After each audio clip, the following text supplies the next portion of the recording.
ትጸኑ ዘንድ መንፈሳዊ ስጦታን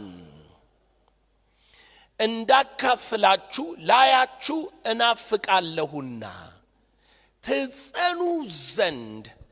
በሌላ አማርኛ በጣም ብዙ ሰው ችግሩ ምን መሰላችሁ?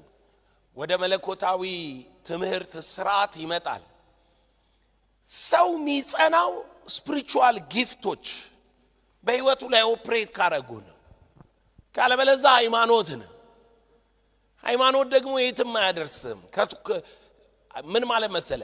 ሃይማኖት ማለት ሰሞኑን አንድ ስብሰባ ላይ ነበርኩና ያው የያዕቆብ ቤት ከሆኑት ከሌሎች ሃይማኖቶች ጋራ ነው ስብሰባውም የነበረን እና አንደኛው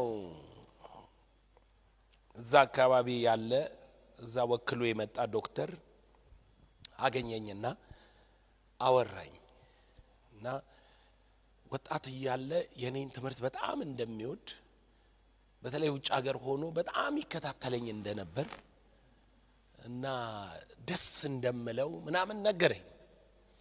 እና በጣም ብዙ ስራ እንደምትሰሩ አታውቁም አይደል? ዘላለም በጣም ብዙ ነገር እኮ ነው የምትሰሩት።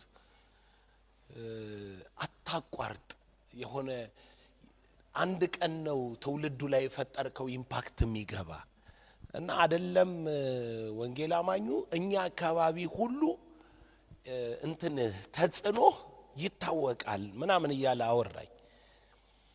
ከዛ አወራንና ደስ የሚለኝ ነገር ሃይማኖት ተኮር ስላልሆንክ የሰውን አይምሮ አድሬስ ማድረግ ትችላለህ። አድሬስ ያደርጋል አለ። እኔ ያው ሃይማኖት አላምንም አልኩት። አዎ አውቃለሁ እንደማታምን። ሃይማኖት ምን እንደሆነ ታውቃለህ አለኝ። አባቶች ነገርን በመንፈሳዊ ጥያቄ ጠይቀን እንዳንደርስበት ሸፋፍ ነው የሚሰጡን መረጃ ነው አለኝ። ሸፋፍ ነው። ይገባችኋል? ሸፋፍ ነው ምን ማለቱ ነው? አንተ የምታነሳቸው ጥያቄዎች አለኝ የትውልድ ጥያቄዎች ናቸው። እኛ አካባቢ እንዲነሱ አይፈለጉም አለ። ለምን እንደሆነ ታውቃለህ? የሚመልስ ስለሌለ ነው አለ። ጥያቄው ቢነሳ ራሱ የሚመልስ የለም። የሚመልስ አለመኖሩ ብቻ ሳይሆን ስለሚፈሩ ይሸፈናሉ። በሌላ አማርኛ